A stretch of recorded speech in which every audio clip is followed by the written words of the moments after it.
Hello everyone. Good to see you again.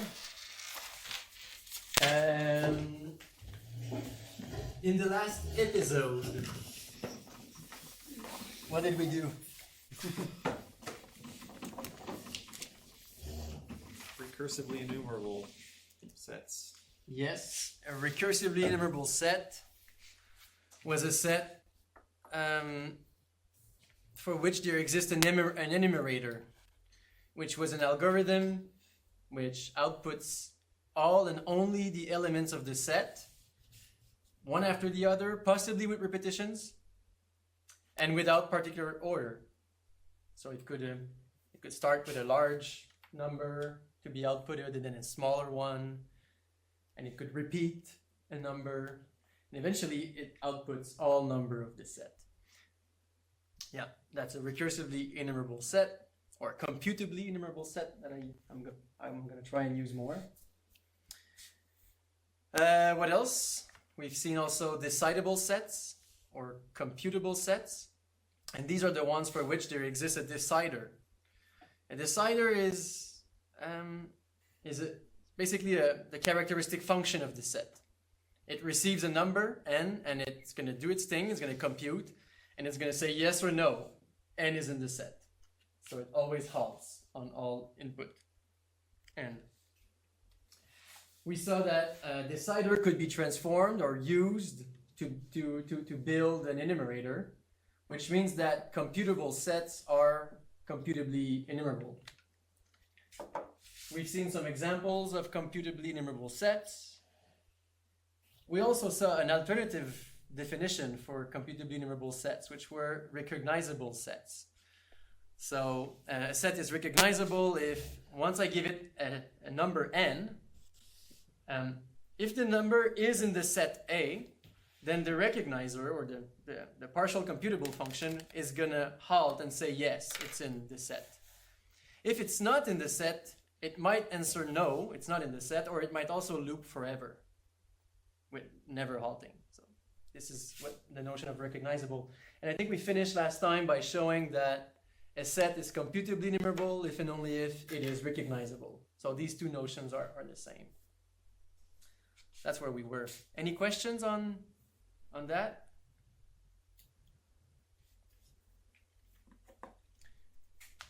Cool. So I promise that we're gonna see the halting problem today. And that's what we're gonna do.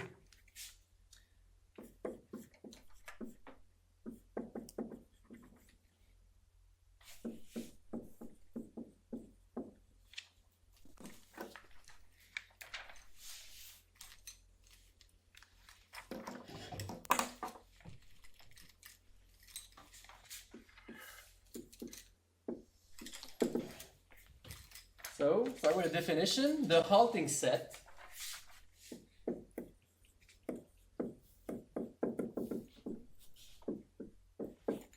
Excuse me, are we recording? Yes, I am. Thanks for asking.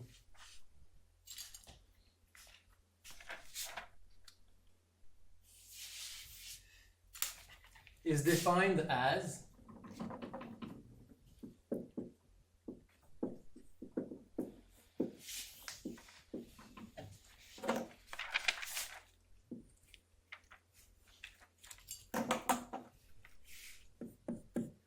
K0. It's the set of all encodings of pairs ij such that the Turing machine with index I on input j halts.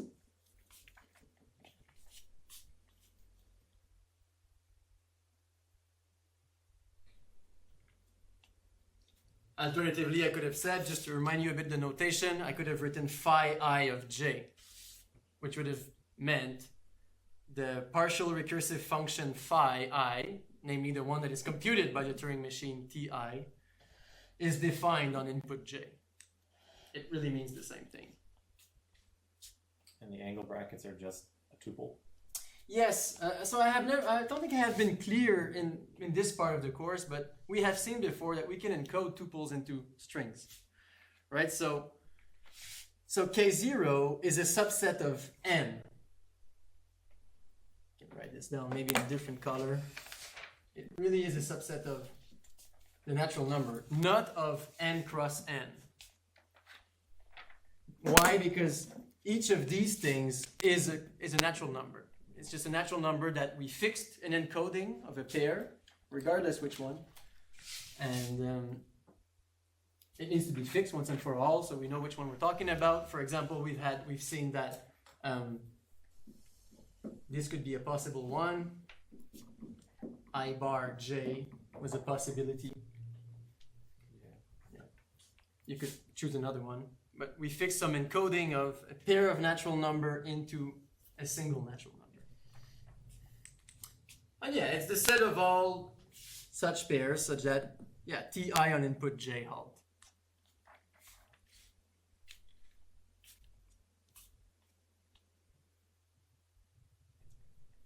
Okay. Proposition.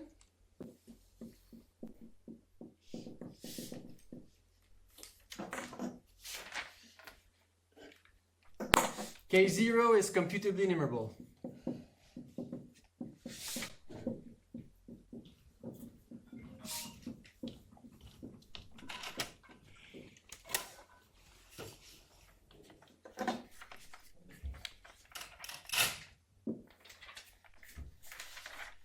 Proof.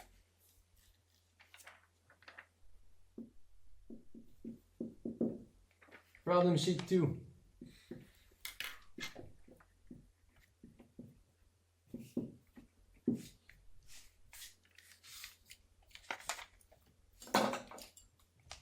So we'll have to find an enumerator Correct. that spits out these things, Mm-hmm.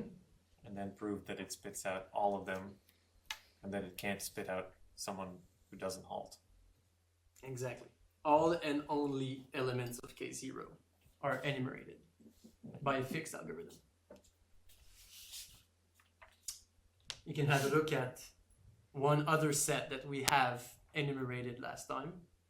It's a very similar construction that you can use for that.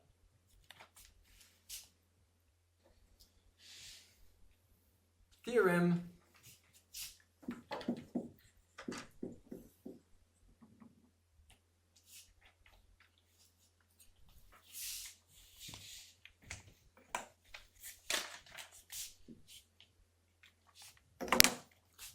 K0 is uncomputable.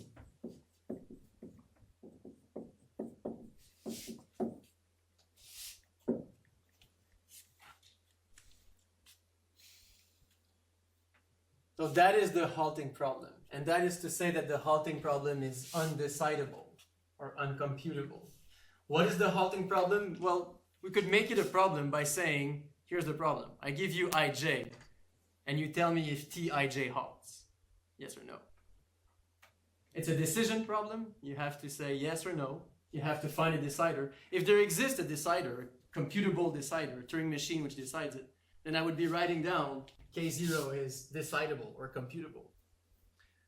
That I write down K0 is uncomputable or undecidable, it means that there exists no fixed algorithm which decides if yes or no, ij corresponds to the a Turing machine that halts. Turing machine I on input j.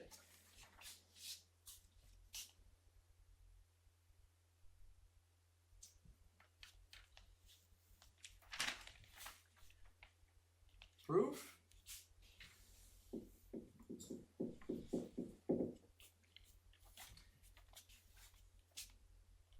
It's going to be a proof by contradiction. So we suppose that there exists a decider, and we want to run into some absurdity. Suppose that a Turing machine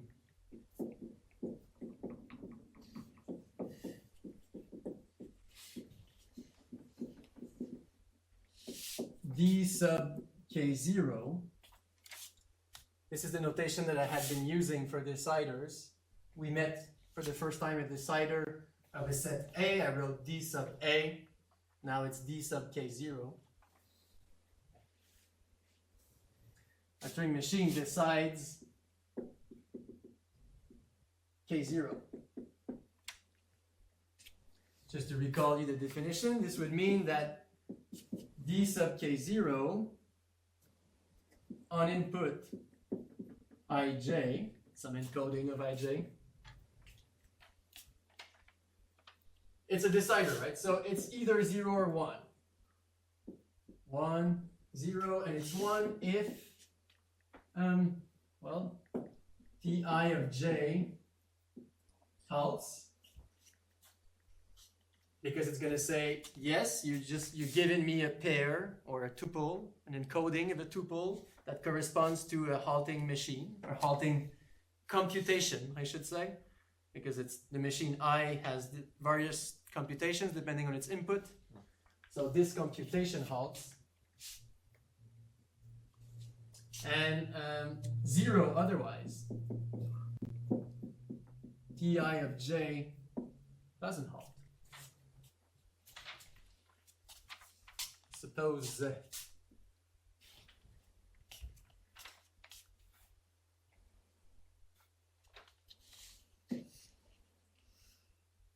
okay, that's just our first assumption. So we assume the contrary of the theorem, and we hope to run into a contradiction. Now, the idea is to, from this machine, construct another machine, and then another machine, which will get us into trouble. So,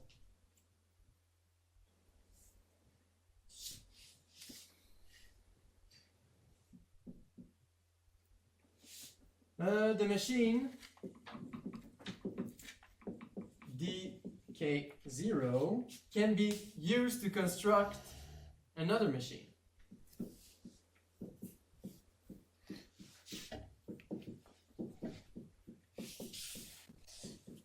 Can be used to construct the machine,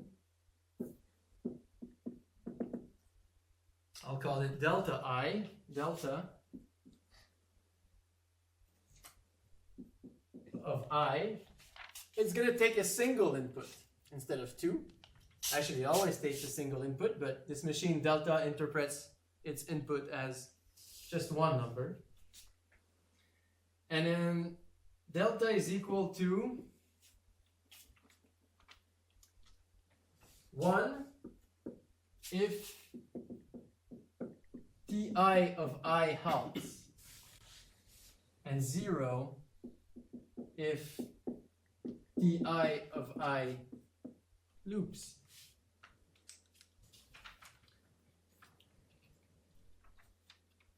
So basically, the decider dk0 can decide all these computations, can decide the tij for arbitrary pair of ij. In particular, it can be used to say, well, I'm only interested in the case where I is equal to j. So this decider can be used to decide a subcases of computations, a subcase of computations, namely those that are the form ti on input I. Okay, and this decider expects only a single input now, so I write it like this. But if you have an algorithm or a Turing machine that can compute delta I, you can basically play with it. And you can play with it in a way that just before it halts, you add an extra subroutine and you check if it's about to halt with 1. And if it's about to halt with output 1, you write your favorite way of just writing an endless loop. Loop for all I, and never halt. So what I'm saying here is that this delta, the machine delta, which can be transformed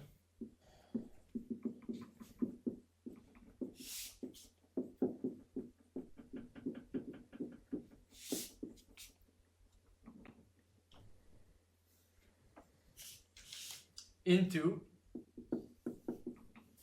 the machine I'll call it delta bar of I equal to.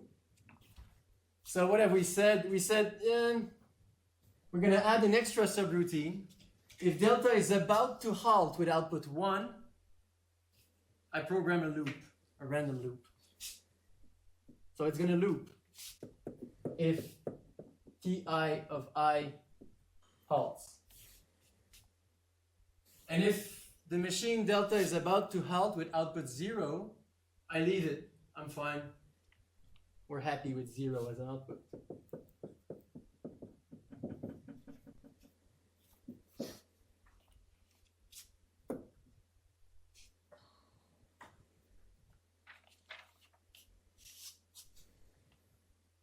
So far, so good? Yeah, it's like adding, in a modern style, thinking of this in terms of programming languages, this would be like adding a single line at the end that says, like, instead of return 1, like end the program and return 1, you just have like a forever while loop or something. Exactly. Yeah. Exactly. And now that we've seen Church-Turing thesis, you might as well think of a modern programming language in order to quote-unquote program the Turing machines. Because we like Turing machines for their simplicity of the model, but we don't really like them to actually program a computation. So it's more helpful to think like that. That's fine, exactly, that's it. So what's the trick?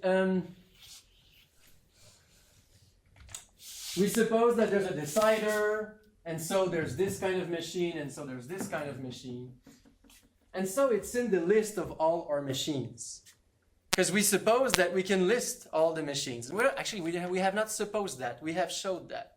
We have showed that we can construct an effective enumeration of all Turing machines. So like all Turing machines,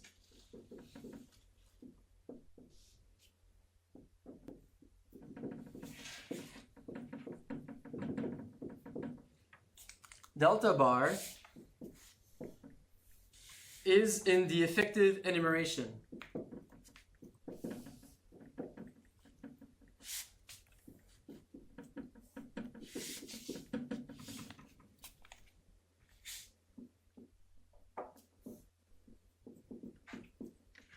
T1, T2, T3, ... of all Turing machines. Actually, it would be redundant. I just said all Turing machines. They sit in here. Delta bar is one of them.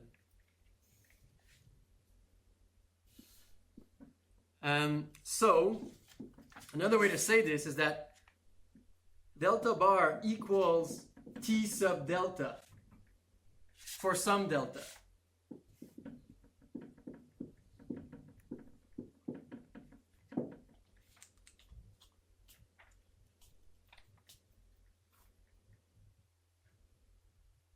Yeah, delta bar is a machine. That's the list of all Turing machines. They're enumerated by numbers. There's a number, delta, little delta, which corresponds to the index of delta bar.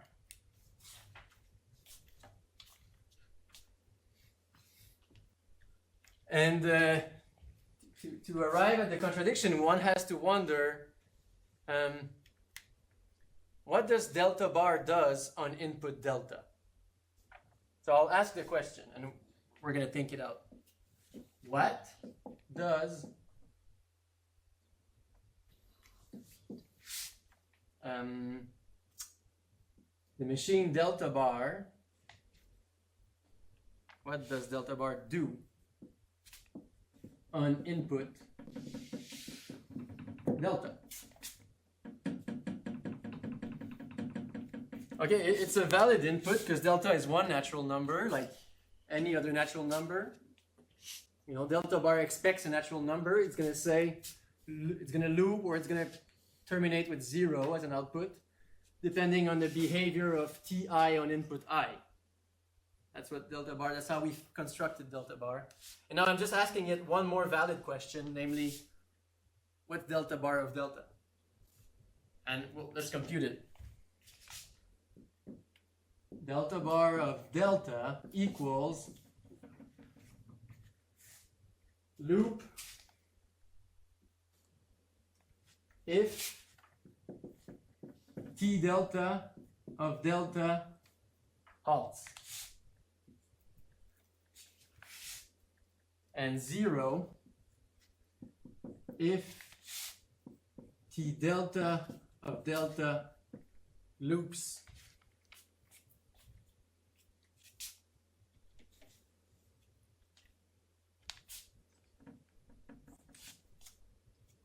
To be more explicit, this is the same as if I would have written it loops if delta bar on delta halts, right? Because here I'm just changing t sub delta for delta bar. And it's 0 if delta bar on delta loops.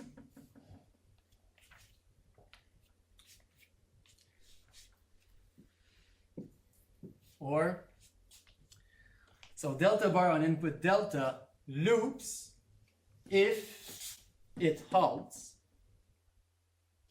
And delta bar on input delta halts if it loops. At this stage, I just don't know what to say. To write maybe delta bar on delta loops if delta bar on delta halts, and delta bar on delta halt if delta bar on delta loops. That's a contradiction.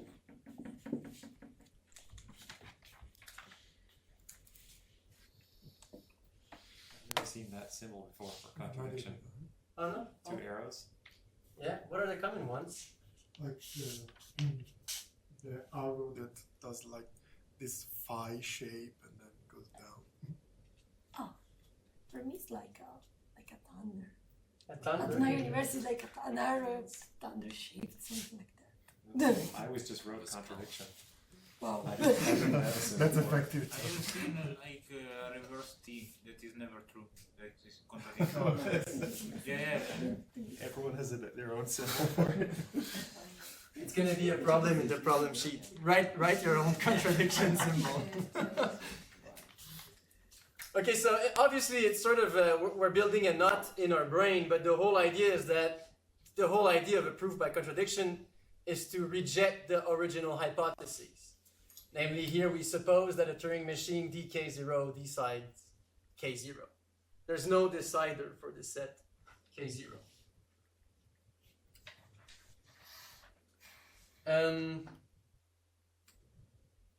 Yes, and maybe it's worth checking into it a little more.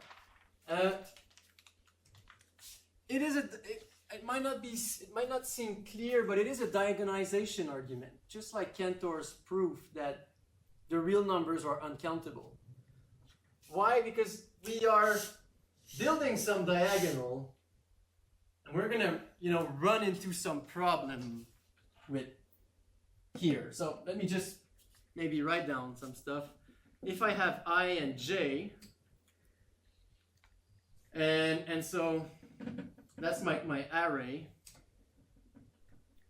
Here I have T1. I'm labeling all Turing machines here. I have T1, T2, T3, T4, maybe T5, and I'm just going to stop here. J goes from 1, 2, 3, 4, 5, and so on.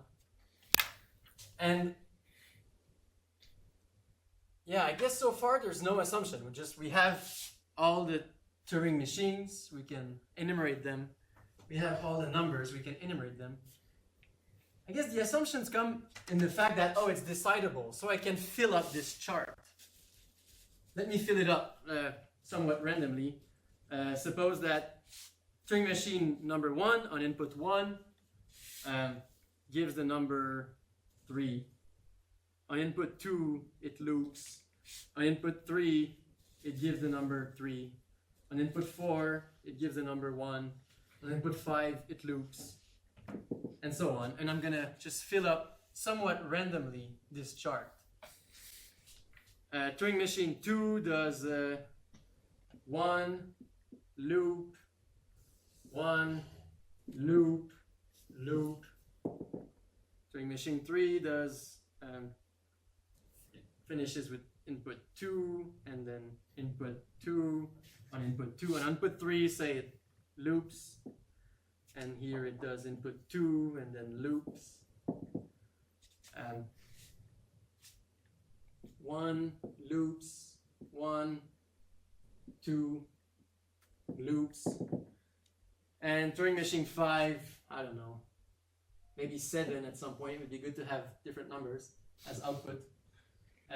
7 again, 1 loop, and 7.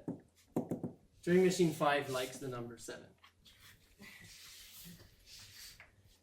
Okay, this is just, I randomly fill it up by writing down a possible, most likely not, output of Turing machine I on input J.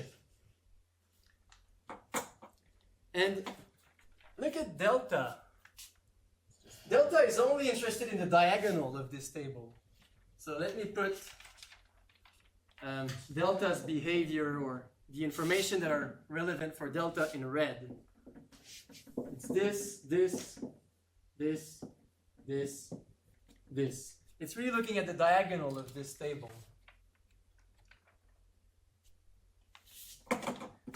And yeah, obviously this table goes on. And the Turing machine delta bar, it's in the list. Delta bar, it's actually T of delta, somewhere in the list.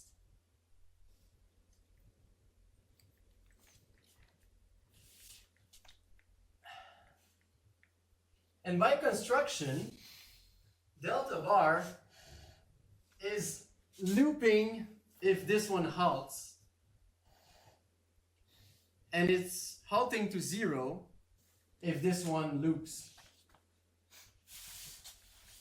It's different from every Turing machine on the main diagonal. Correct. Yes. So now I have to look at the diagonal. Here it converges to 3. I don't mind that it's 3. The only relevant thing is that it converges. So delta bar loops. Here it diverges, so it goes to 0. Diverges, goes to 0. Converges to 2. I don't mind about the 2. Delta bar is going to diverge. Converges to 7, so delta bar diverges. And then the natural question becomes, yeah, what? Let's look at column number delta 2. And look at that entry here. And there's no consistent way to fill it up. By construction, it would loop if it halts and halt if it loops. So this is the inconsistency. This is where the contradiction comes from. Now, notice two remarks. It is a diagonalization argument. The diagonalization method has been introduced by Cantor, where he showed that the cardinality of the real number is not the same as the cardinality of the natural number. And who has seen that proof in any math course? Okay, so most of you. The idea is very similar. It's just that you're not enumerating the Turing machines. You suppose that you can enumerate all the real numbers, alpha 1, alpha 2, alpha 3, alpha 4, and so on, with a natural number index. And then you write down their decimals like this. And you construct a bug exactly the same way by constructing a new number, alpha, which is defined as, in some way, as to change each decimal of each diagonal here. So you reach a contradiction here. Now, the key difference is that in Cantor's proof, the the assumption was that we can enumerate all real numbers, and so we reach a contradiction. Here, we prove that we can enumerate all Turing machines. So that is not the bug. The bug is to suppose that we can fill this grid consistently by an algorithm.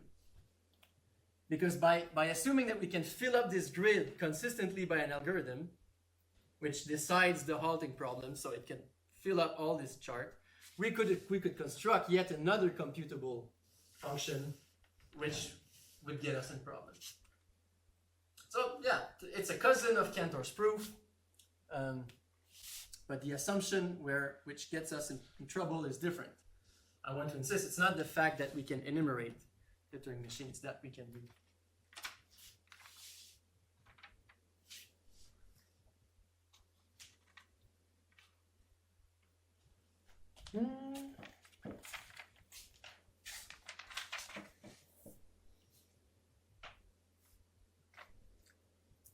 Okay. Questions?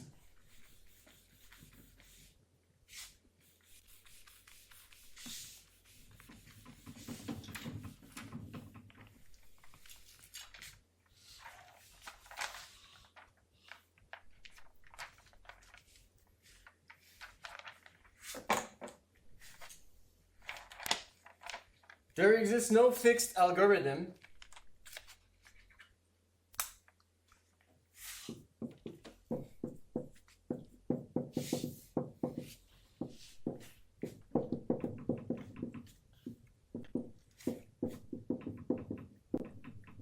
which decides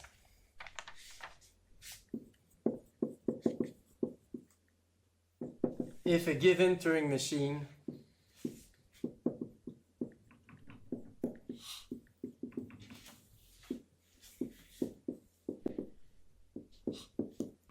I, we gave its index I, halts on a given input.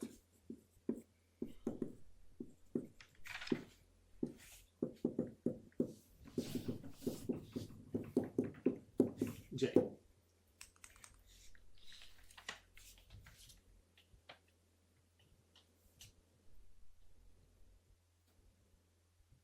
Maybe if we go back to concrete or modern days with programming languages, what does that mean?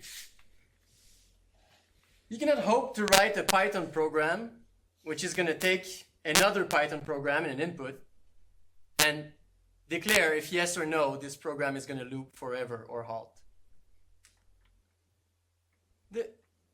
To find out that a Turing machine halts on a given input or that a Python program halts on a given input is something that, if it is, it can be done. You can just execute the Turing machine I on input J and wait and recognize that yes, it does indeed halt. This, by the way, reflects the fact that it's computably enumerable, so it's recognizable. You can recognize when a Turing machine halts. The problem is when the Turing machine on input J or the Python program never halts.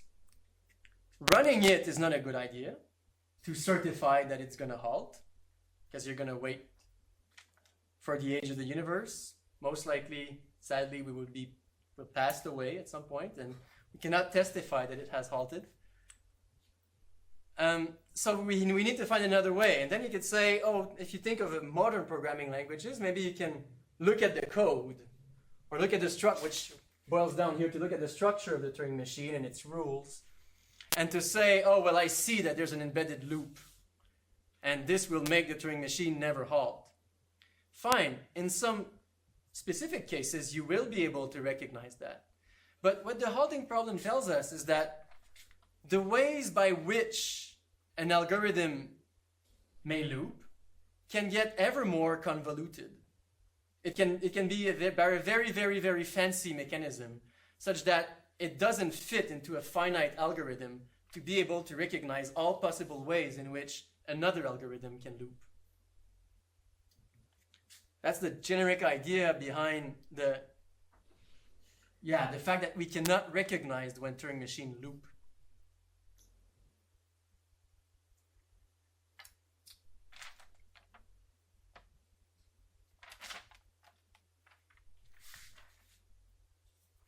it's not possible with one, is it?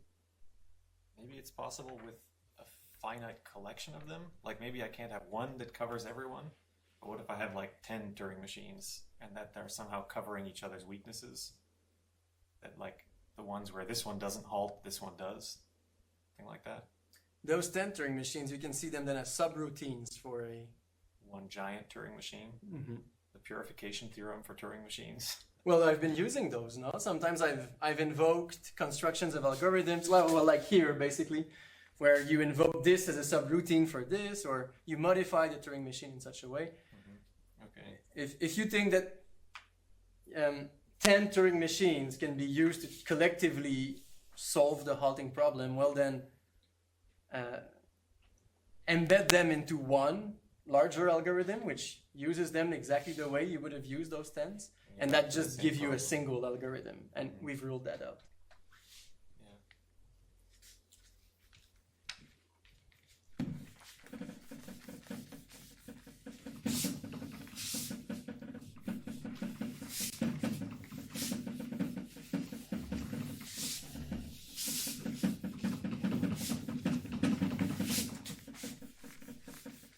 I think the clever part of the proof to me is modifying the machine to reverse its outputs to make it not halt if it's supposed to halt. That's, I think, the part that I would not have come up with myself. Uh-huh. Mm-hmm. Yes, if you've studied Cantor's proof, it's exactly the same thing. You have to introduce this twist to get to the contradiction. By the way, that's nice that you showed us the diagonalization thing, because that also isn't obvious to me. Like, yes, from reading that. From reading that, it's not clear that it's a diagonalization proof, but once you draw the table, then it makes sense. Yes, indeed.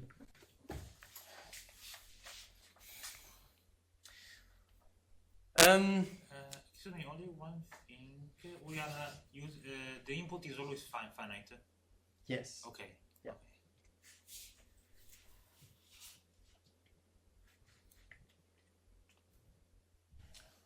Okay, I would like just to loop it back to Turing's paper. His title was on uncomputable numbers. Oh no, uncomputable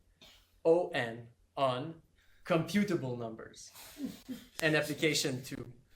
But his punchline is like he exhibited an uncomputable number.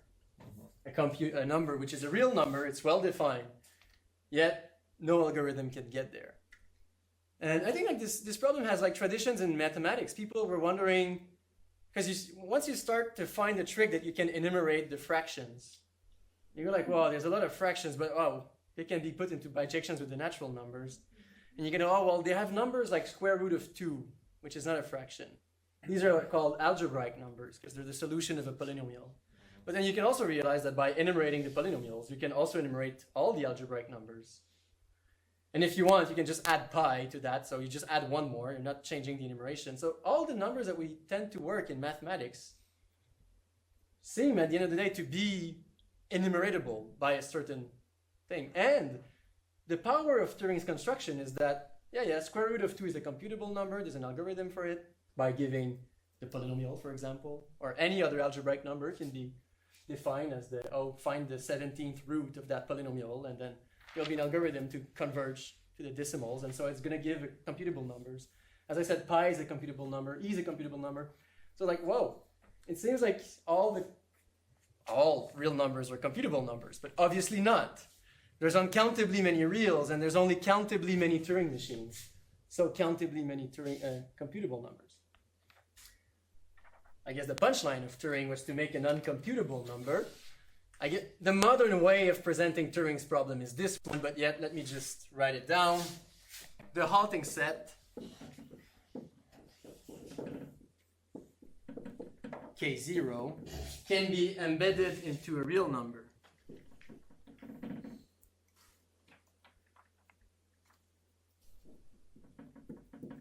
Embedded. I have 2 D's, is that correct? Embedded, yeah. Thank you. Into a real number.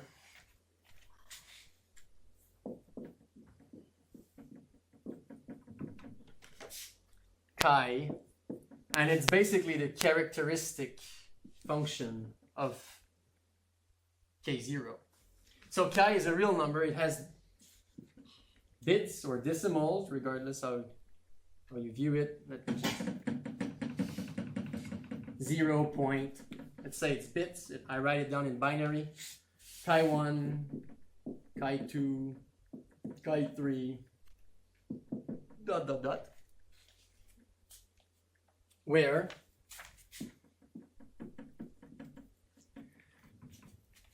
well, the ith bit of chi in its binary extension is 1 if sorry, I it might be nicer if I write n, so you're not confused with the I that I had been using here.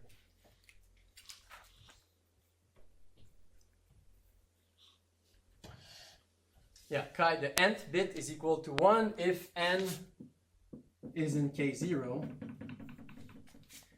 and 0 if n is not in k0.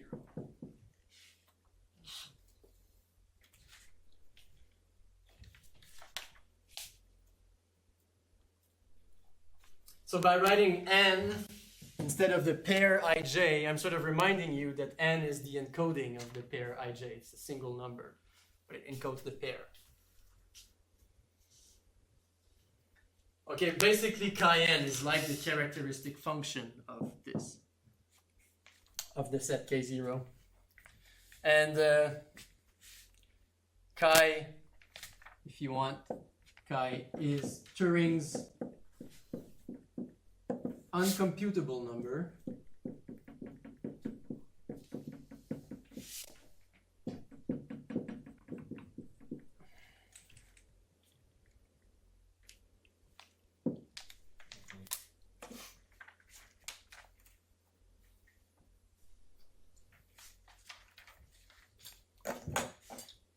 Okay, it's not really a statement, it's more a definition. Like, it's really a remapping of the decision function here. So I'm not making a claim here, rather a definition. And yes, I'd like to finish this section maybe with some questions. Can a human decide k0, the set k0?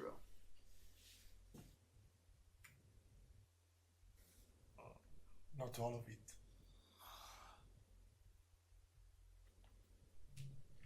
I mean, if a computer can't, a human can't either. So deciding k0 would mean deciding which Turing machines halt and which ones don't halt. Mm-hmm.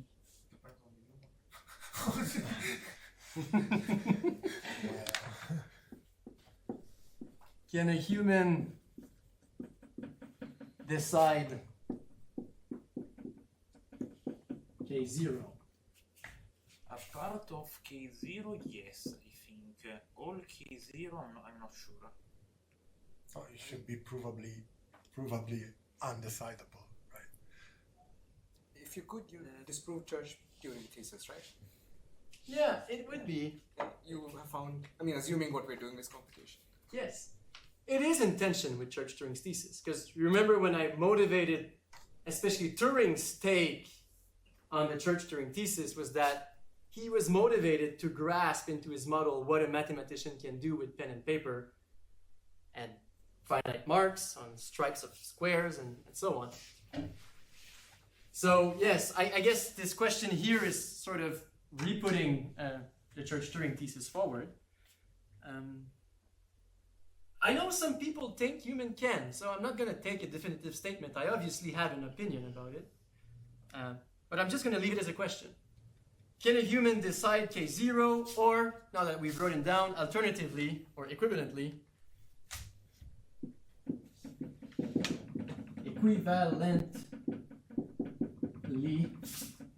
compute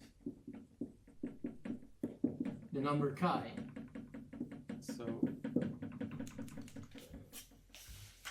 Okay, so first of all, chi has infinitely many digits, so you you can't do it by just writing the whole thing down.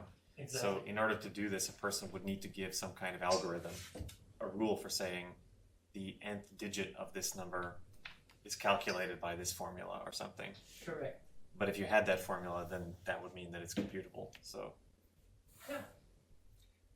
So yeah, computing chi, the definition that we made is to, we want, chi is a computable number if this function here, which maps n to the first n bits of chi, is computable.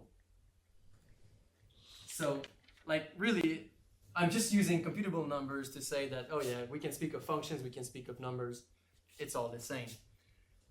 Now, if one thing that with a fixed algorithm, you can transform n into the first n bits of the characteristic function, for any n, well, that person will be violating Church-Turing thesis. Because we just proved that no algorithm can do it, no Turing machine can do it.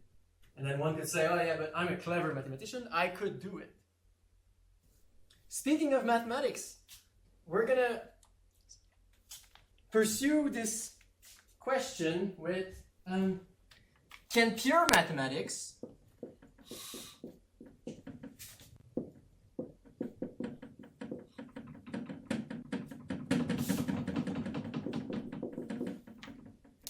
formalized by an axiomatic theory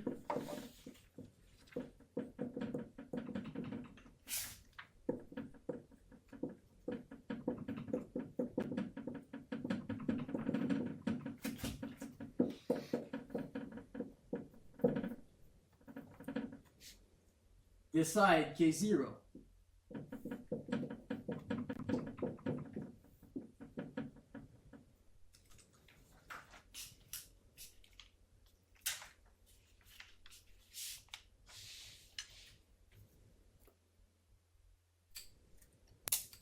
I would say no, because it's, isn't uncomputability like somehow equivalent to Gödel's undecidability?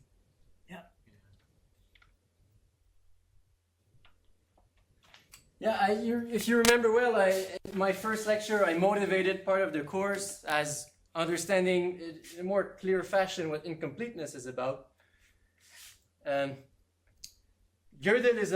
is hard to really grasp. Like, it seems like there might be a bug, and when somebody meets Gödel, finds out about Gödel, you can still sleep at night and say it's really a strange construction.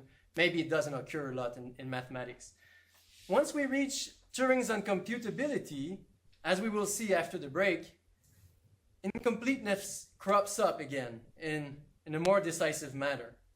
So we're going to address this last question after the break and see how, I think the title of the section will actually be Uncomputability Implies Incompleteness. And we will see how. All right, so we finished asking...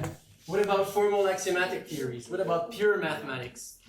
Can we hope to find proofs for the halting problem if we look very cleverly into our mathematics? Could the last question be connected to the fact that the whole number of theorem is countable, but the total number of possible proof for each theorem, I think, is uncountable? I think could be. No? Okay. There might be more than one proof for a theorem, indeed, but a proof, at the end of the day, is also a string of symbols. Yeah, this is right, because the proof is finite, yeah, and so also the proof. So there can be more proofs than there are strings of symbols. When you say formalized by an axiomatic theory, I remember we talked about in like the very first lecture, there are different approaches. We use only one of them, like first order. Different kinds of logic, yeah. So maybe if you use other ones? You'll see. That's a good point, you connect with that. The first lecture was presenting some of the ideas behind Gödel. Here we're going to go into more of a bird's eye view. And we're not going to get into the details of logic.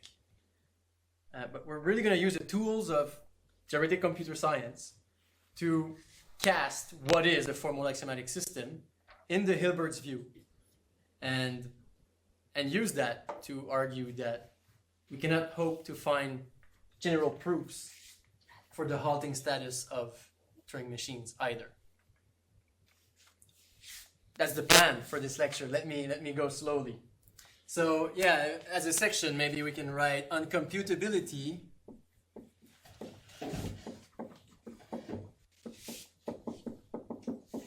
implies incompleteness.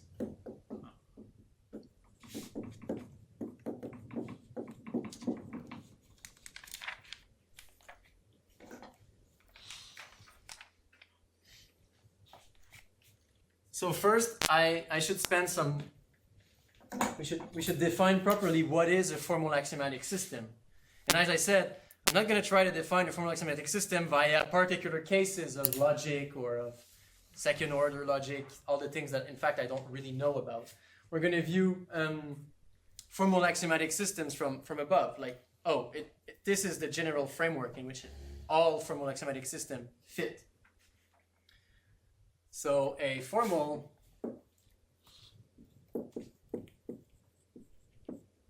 axiomatic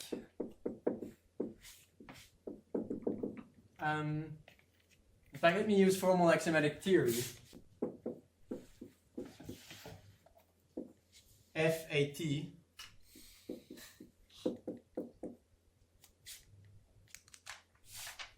is defined by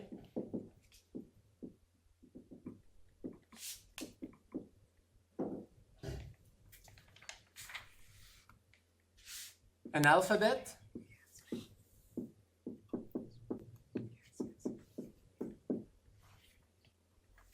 in all formal theories. There's a set of symbols that I'm allowed to write, finitely many of them. We have seen that before. It's called an alphabet of symbols. A grammar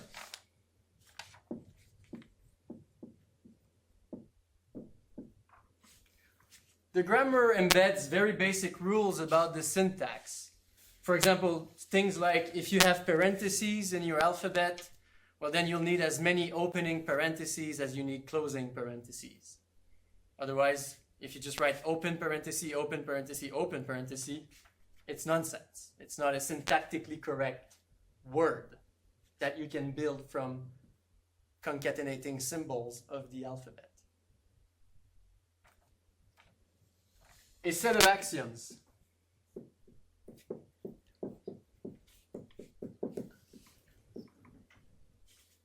These set of axioms are basic statements that the theory takes to be true.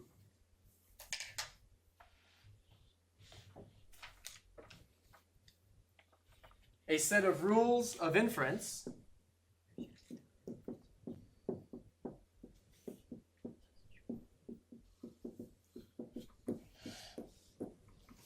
this is where the logic comes in.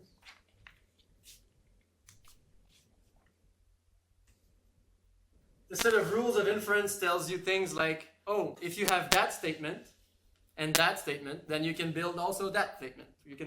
It's rules by which you can combine previous statements into other statements. What is the difference between the set of rules and the grammar? Yeah, I was going to ask that too. The grammar is not a set of rules. Yes, it's also a set of rules. Yeah. The grammar defines the well-defined formulas, right? Yes. Like the set of rules is like the modus ponens or So grammar like syntax. logical rules. You can still see grammar as a subset of rules, but the grammar conveys the idea of the syntactically correct sentences, whereas the set of rules is more like the logically deducible things that you can say from the axioms. But yes, both of them are rules. That's one thing, and both of them needs to be somehow algorithmic rules. And this is the last point, in fact. A proof-checking algorithm.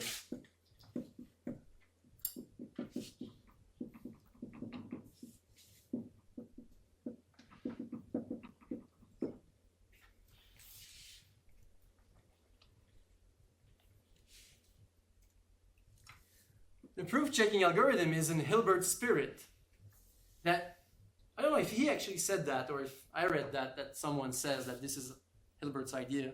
But the generic idea of Hilbert is that a proof needs to be so precise that a machine can validate its validity. So the set of rules, everything is very precise, so that if you input a proof into a proof checking algorithm, the algorithm can go step by step and say, yes, it is indeed a valid proof. I have not yet said what's a proof. So far, I'm relying on your intuition, but we're going to define now theorems and proof. In a formal axiomatic theory, a theorem is a statement that can be derived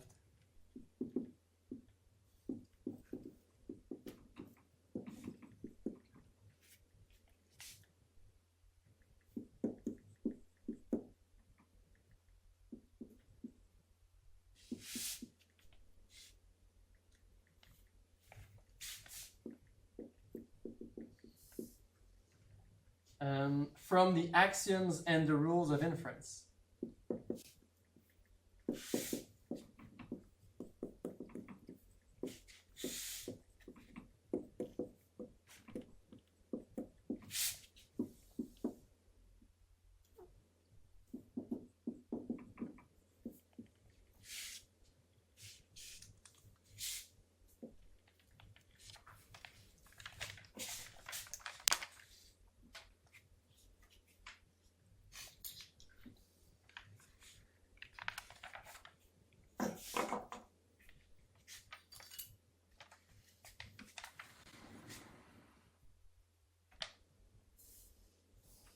The proof, I'll just say the proof is that derivation.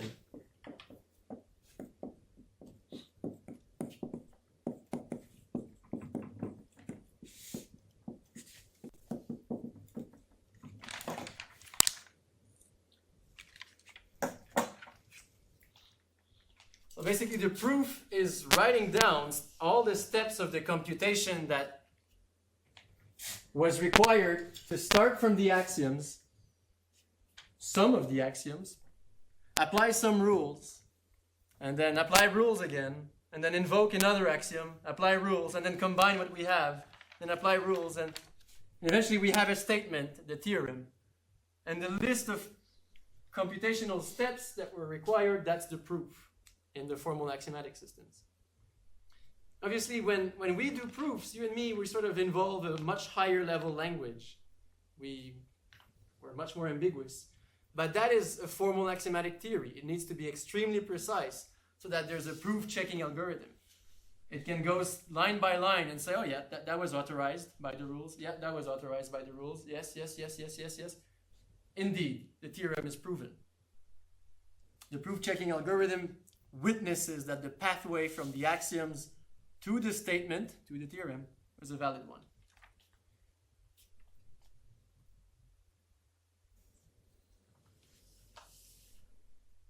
Okay. I'm not really giving a history of all that because it's the ideas that we have nowadays, but I know it was not necessarily seen or understood like this in Hilbert's time, obviously.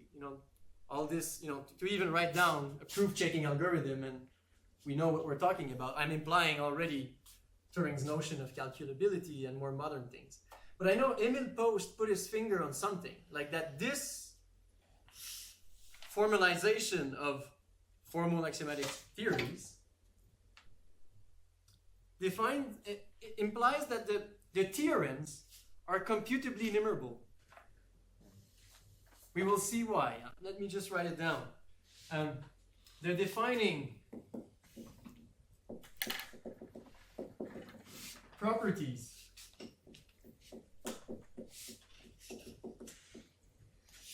of formal axiomatic theories imply that the theorems of any given formal axiomatic theory imply that the theorems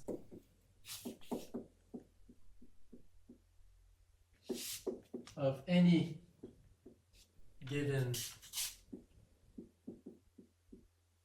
formal axiomatic theory can be computably enumerated by a Turing machine.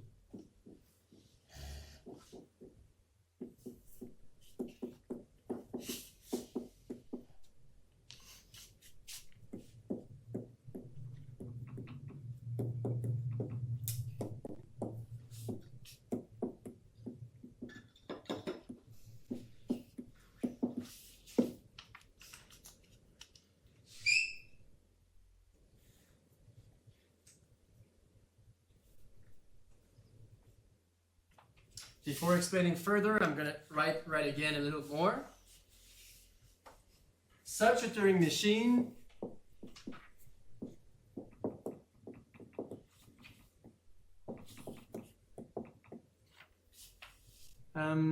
embodies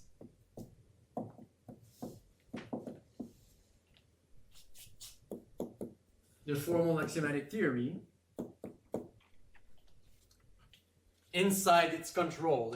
It has all the defining, all the information, or all the set of axioms are embedded in the Turing machine. The rules of inference are embedded in the Turing machine. It knows everything about the formal axiomatic theories. And enumerates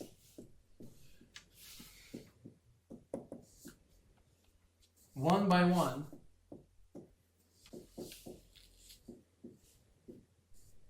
all theorems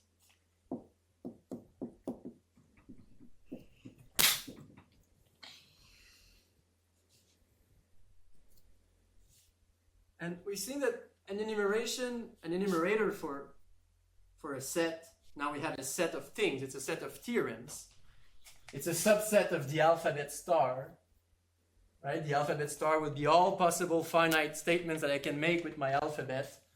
Some of them are complete nonsense. They don't even fulfill the rules of grammar. Some of them are just false statement. They don't derive from the axioms. And some of them are true statement. I would even say are actually theorems. They derive from the axioms by applying the rules of logic. And yeah, as required by an enumeration, I don't need that those theorems are enumerated in any particular order. They just have to be enumerated one by one. In fact, there will be an order, but the order is not going to be by size of the theorem. Rather, it's going to be by size of the proofs. It's going to be, you're going to see what I mean once I tell you how we enumerate theorems. Right now, I'm just claiming it. So we can enumerate all theorems one by one in order of proof size.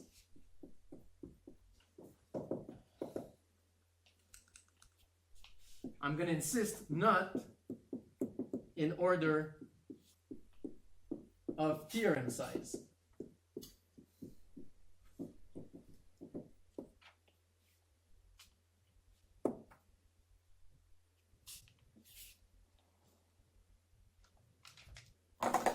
How?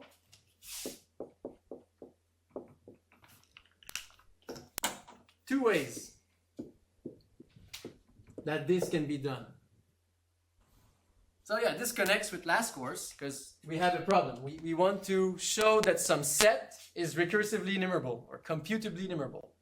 What is that set? The set of theorems of a formal axiomatic theory. There are two ways to do it. Any ideas on how we can enumerate all the theorems of a given formal axiomatic theory?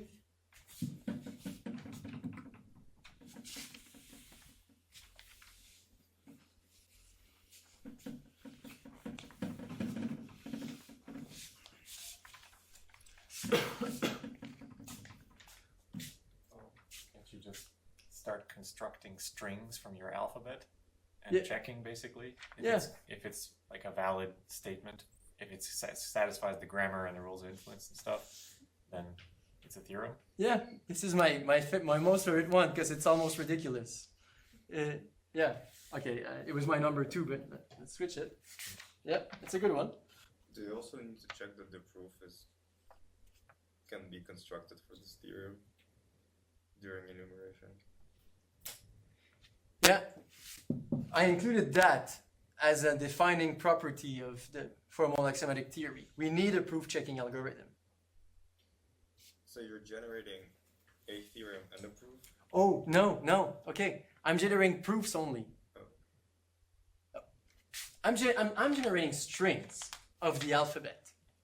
Notice that the alphabet in which the theorems are stated is the same alphabet in which the proofs are stated.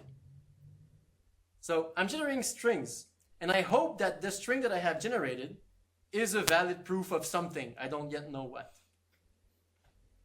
But I can, run the proof-checking algorithm, which embeds like the grammar rule. Sometimes it's just going to say, that's nonsense, that's nonsense, that's nonsense. Then I change to another string. Eventually, I find a proof of P equals NP, suppose. And my proof-checking algorithm tells me, yeah, you just proven a statement, and that statement is P equals NP. I'm super happy. I found the proof of P equals NP. The checker also tells you which theorem you checked? Yeah. This will be in the structure of the proof, because the structure of the proof is the derivation from the axioms to the statement.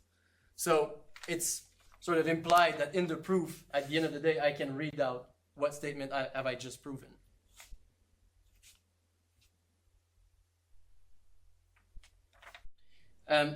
So in Will's proposal, what we do, we work through all strings P.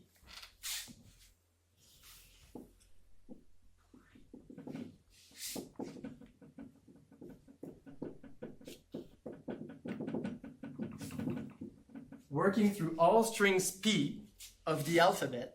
So we have the alphabet star, we have strings P of increasing order, in length increasing fashion.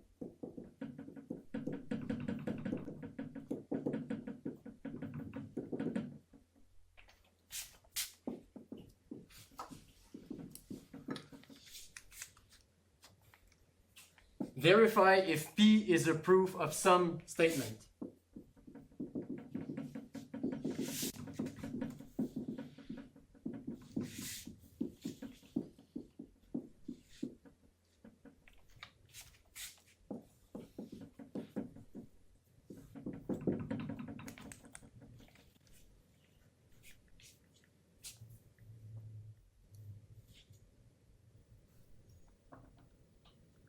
So the proof-checking algorithm needs to be such that this subroutine always halt. It may say, nope, P's nonsense. It may say, well, what can it say also? Nice attempt, but P is not really a valid proof. I guess in some sense it can say that. Which might boil down to, no, P is nonsense at the end of the day. But at some point, a proof is a string of symbols. And we need an algorithm to be able to check if it's a valid proof. And by the end of the proof, we have the statement that P has found.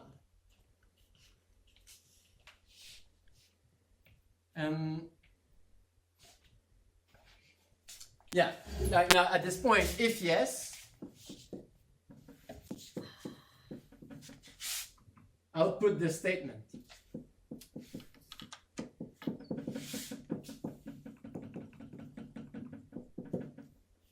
Because that will be your theorem.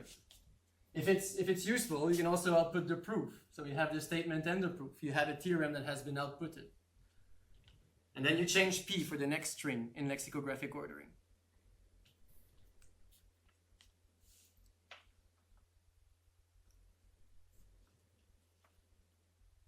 The other idea is a bit more like working from inside the system. For I equals 1, 2, 3. In fact, I could even include 0 if I want also the axioms. We're going to work from the tree that we're constructing all the proofs. So if I don't apply any rules of inference, if I apply 0 rules of inference, and I want to produce the theorems that I have by applying 0 rules of inference, I'm going to just output the axioms. And then I'm going to use 1 rule of inference. What can I do with 1 rule using one of those rules to the axioms? I can combine them in one way. And I'm going to have the one-line proof, if you want. And then I could use 2 rules of inference to the axioms, and I can combine, and I'm generating my 2 lines proof this way. This is more like working from within the system. From I equals 1, 2, 3, and so on, output all statements.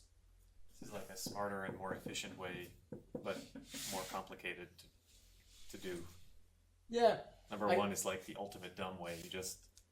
I guess actually this is the way in which you don't get stuck into syntactically incorrect strings. Yeah. Output all statements. Output all obtained by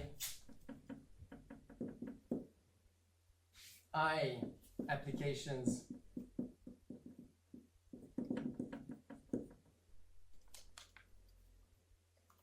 of the rule of inference.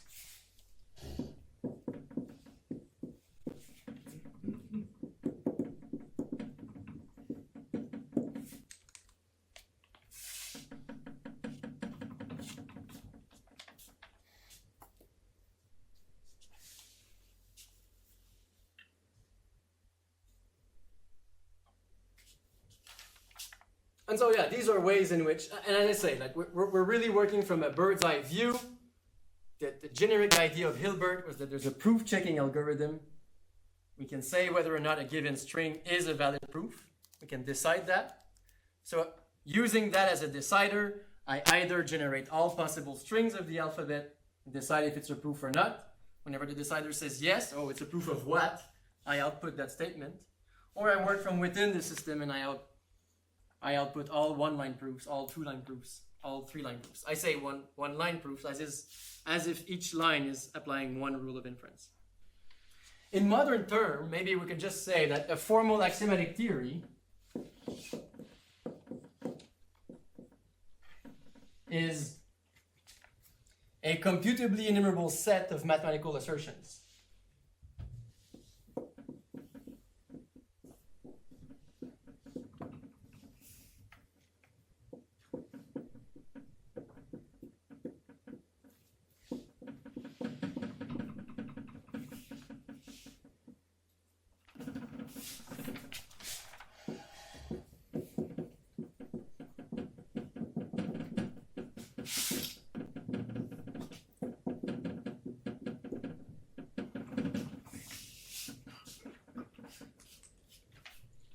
Math is contained in RE. The math that we can talk about, I think. Yeah.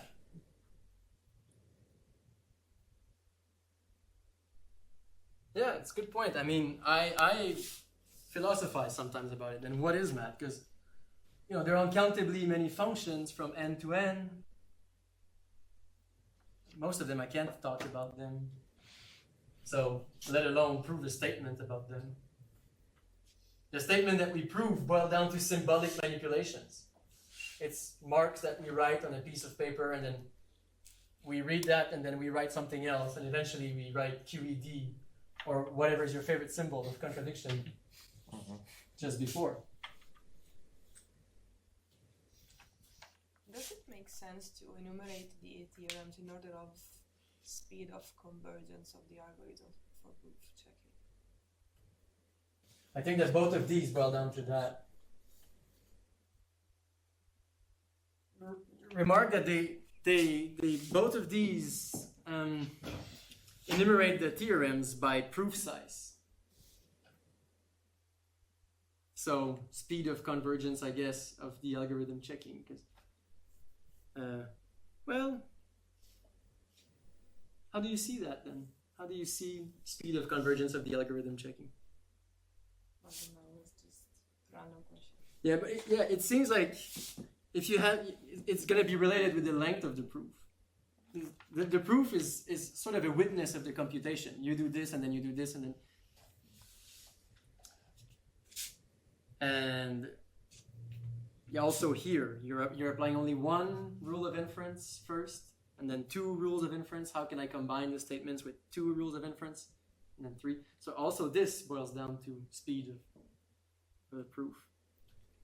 But not the size of the theorems. So we might have very short theorems that's going to appear super late in the enumeration because their proof is very long.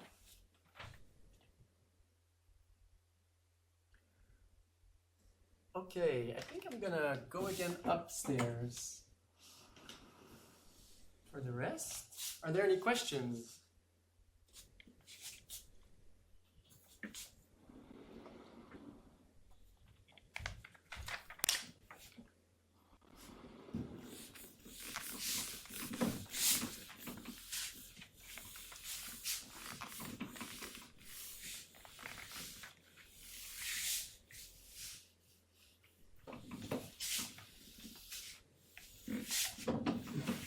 Another very simple way of enumerating them would be like write down on the tape the axioms, which are finite, and then say take at random one of them. I mean, you treat them as theorems. You take one of them, you apply one rules of inference at random, and you write the new statement on the tape, and then you repeat. Yes, that's another simple construction. Mm-hmm. How am I doing with time? Okay. I guess that's equivalent to number 2, but you don't have to check as much about the rules of inference. Exactly. Yes, because the statements would be theorems by construction. And is it a partial order? Set of theorems? What does that mean? So I start with the axiom, then I can derive another one, and so the second one I just derived is, let's say, larger than the first one. The partial ordering by proof length, basically, or? Yeah. No, by how many times I apply a certain rule of inference. How many times I apply the rule of inference? Like, how many times how many total applications of maybe a it's rule? wrong because I can have a rule of inferences that uses 2 or more axioms together. I don't. Yeah. You can consider the subset of axiom maybe. Subset of axiom, I know it already. Is the starting point. No, yeah, okay, but you can define the pre-order from set of axioms and rules. Maybe. I think about it. The only order I see is the order given by the alphabet. You know, there's finitely many symbols, and so that gives what we call the lexicographical ordering. You need an order on each symbol, like in the alphabet. This is A, B, C. Yeah, he's talking about ordering in terms of the number of statements. which would be sort of the order given by. Yeah. So I think the second one, Yeah. I think probably both, or at least maybe 2, is going to be spitting them out in that partial ordering. It's not totally clear to me if that's true, but yeah, I think what you're saying is more or less equivalent to proof length. Yeah, probably. Yeah, there might be some small differences between the actual length of the proof P as a string of symbols and the ordering given by here. For example, because if in the proof, just writing down which rule of inference I needed to use at some step, it might be, a rule of inference that is longer than some other rules of inference which are shorter. And so we might have a mismatch between those two. Yeah. But that's fine. It's just different. It gives different enumeration. Okay, theorem.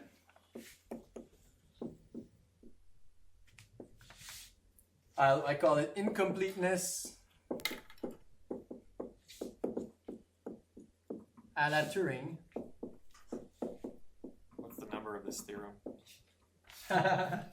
It's nice.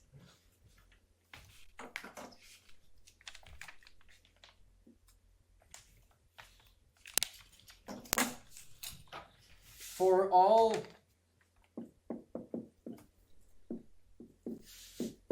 formal axiomatic theories, there exists some I and J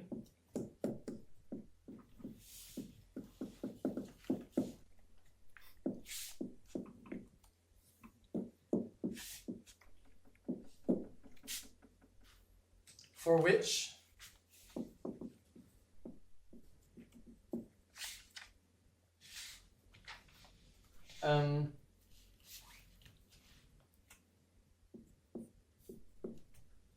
Ti of j does not halt.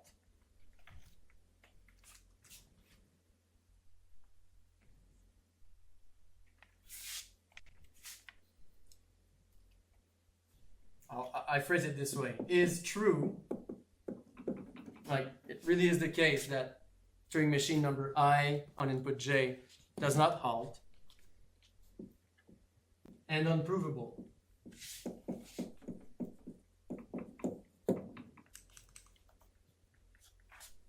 Because it doesn't halt. Yeah, it really does not halt. That doesn't halt means unprovable in this context, right? No. That it doesn't halt is the true thing. This Turing machine number I on input j really does not halt. But that is unprovable is that there is no theorem of the fact that Ti on input j doesn't halt. So we cannot deduce from the axioms and the alphabet and things like that this Turing machine does not halt, but it exists. Yes, exactly. Okay. Exactly. This was the question before the break. Can pure mathematics formalized by axiomatic theories help us in deciding the halting problem? For example, we might have hoped, as in Hilbert's idea, that if it's a fact that Turing machine number I on input j doesn't halt, there ought to be a proof of that in some rich enough formal axiomatic theory. But now we said that take any formal axiomatic theory you want, even Hilbert's dream, that rich enough. Then one can. There exists some I and there exists some j for which this computation does not halt. And the formal axiomatic theory will not have a proof of that statement.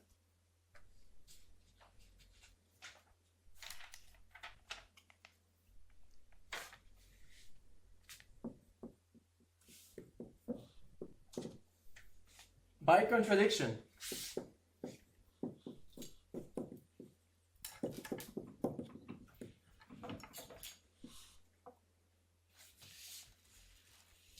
suppose that there exists some formal axiomatic theory strong enough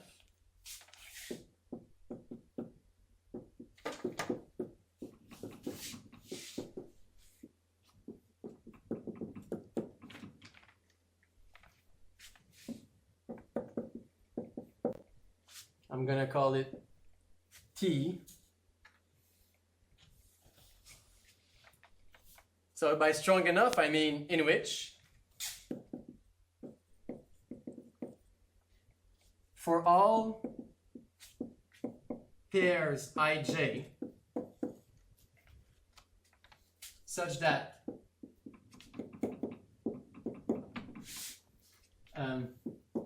Ti of j loops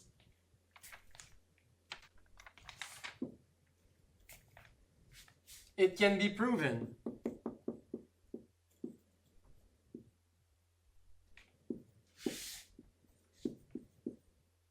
that indeed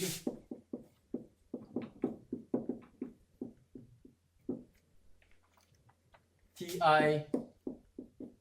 of j loops.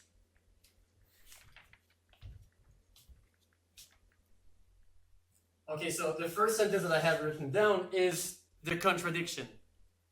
So if you're still wondering about what the statement means, that for all formal axiomatic theories, there exists some I and j, such that Turing machine I on input j does not halt, is not a theorem. It cannot be proven from that formal axiomatic theory. Now the contradiction is that we suppose that there exists some formal axiomatic theory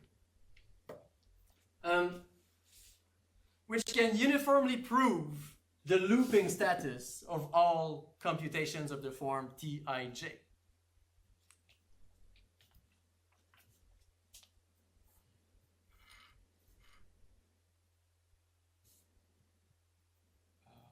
I've gotten confused now about what I and J mean. So the formal axiomatic system we're thinking of as a single Turing machine that is spitting out all the proofs of this. That's a good starting point. Yeah. There's a single. It can be, as I wrote here. It's a computably enumerable set of mathematical assertions, so it's easier to think it this way. And so there's a fixed Turing machine which can output all theorems. So that's what T is, curly T, I guess. Yes. It's the formal axiomatic theory. Okay, Yeah. so that's my enumerator. But now then we're talking about a specific Turing machine I on input J. This is now. Okay, yeah, it's a good point.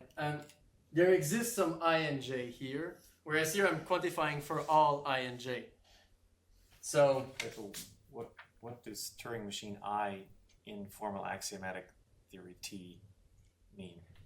it is what we hope to find. We hope to find a proof, a mathematical proof, that a given Turing machine I on input J loops. Now you might tell me, oh, well, my formal axiomatic theory is just about the group Z2, or it's about, some other pieces of mathematics. Well, we hope to find a formal axiomatic theory which is rich enough to make sense of Turing machines. It needs not to be so rich, right? Because we could formalize Turing machines with what? Sets and transition functions and so, for example, ZFC is a rich enough mathematical theory for me to formally define Turing machines. And so to formally define this statement.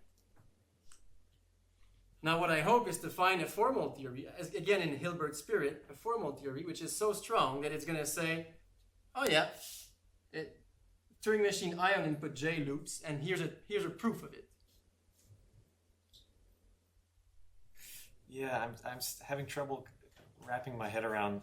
So one way I can understand it is that we're reducing everything to strings. That Turing machine I on input J is just a very long string, like I bar J or whatever, encoding what Turing machine I does and the input J. But then what we're trying to do is feed that thing into curly T, Turing machine, and somehow come up with another long string, which is a statement that thing doesn't halt. So we're somehow mixing halting, non-halting, and Turing machine I on input J's. Yeah. So the strings are proofs or Turing machines or both?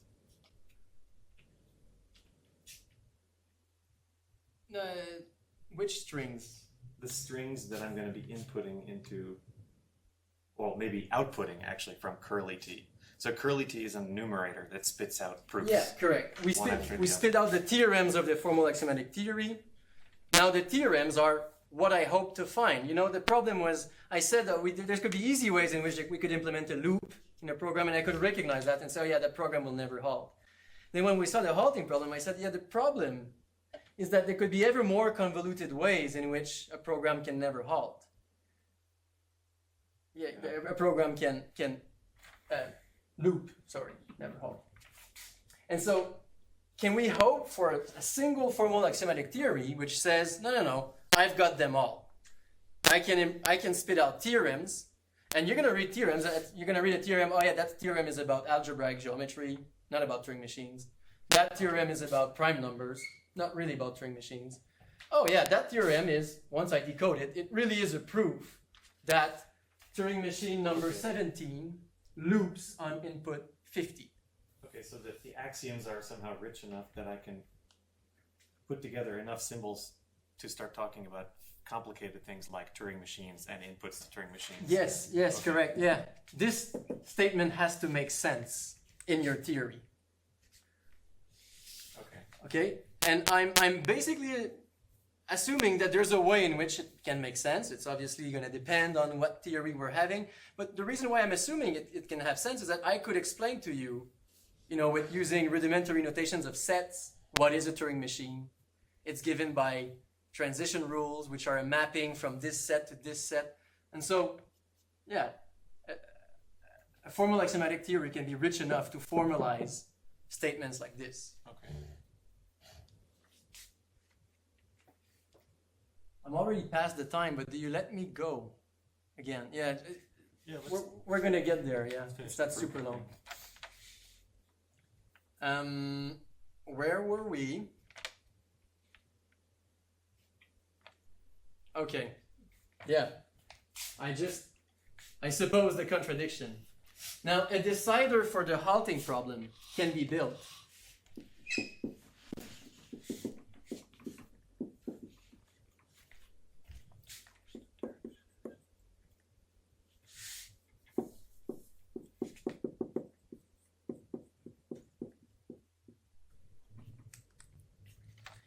Can be exhibited by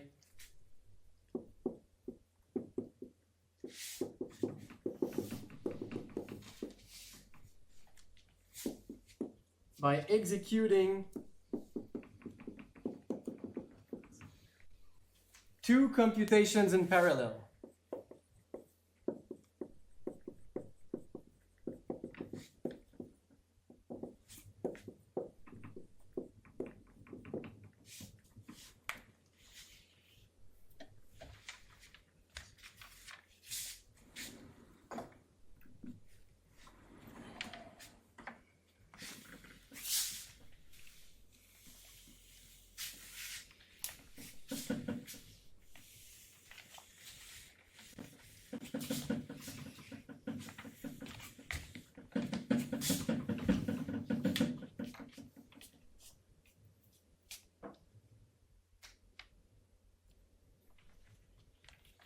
Okay, what I want to, the contradiction will be to build a decider from the halting problem. What I have is a formal axiomatic theory which supposedly can't build all the proofs of the form, Turing machine I on input J loops. And so what we do, on input ij,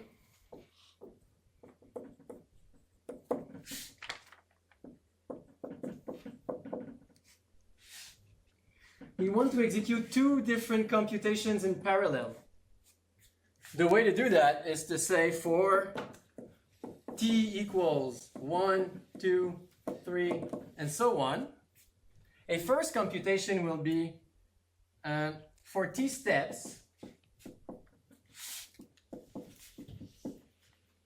run ti of j. Why am I doing that? Because when I do this subroutine, I'm looking for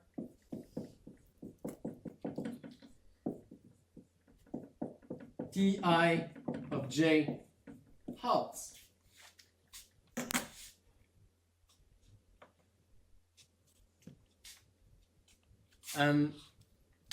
But I'm not only going to do that, because if ti of j doesn't halt, I'll get stuck into that loop. That's why I do it for t steps. And I alternate with this other computation. For t steps, run the enumerator of t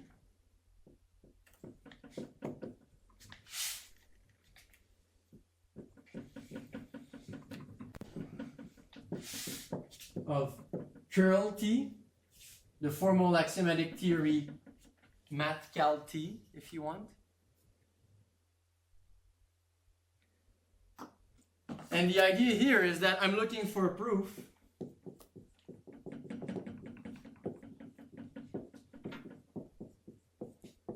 of Ti of j loops.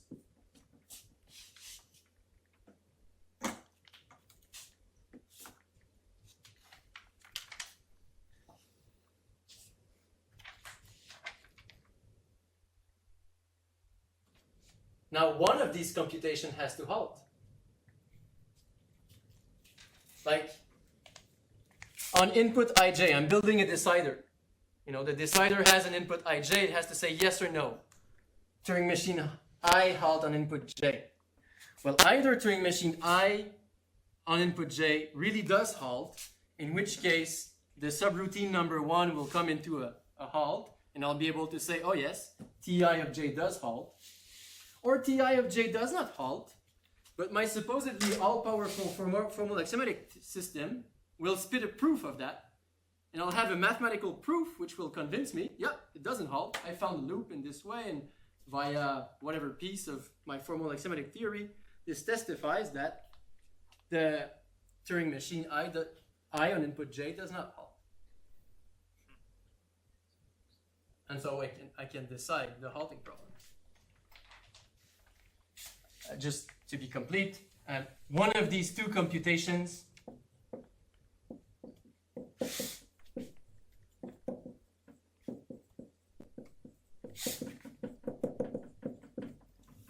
will eventually find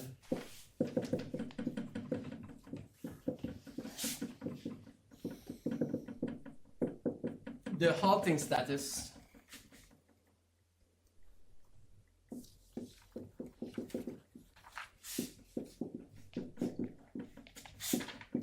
of Ti of j. Output it.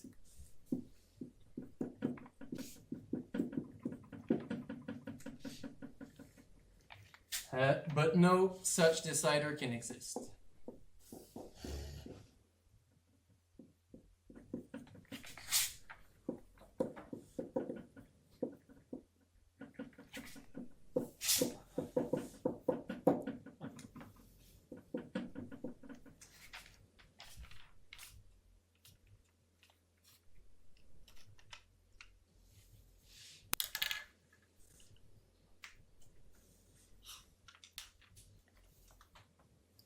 Observe that it's really a statement of the form Ti of j doesn't halt that cannot be generically proven. Statements of the form Ti of j halt can be proven. Just run it. You know, a valid proof of Ti of j halt is like, yeah, there you go run it. And yeah, I mean, it will eventually witness that it halts.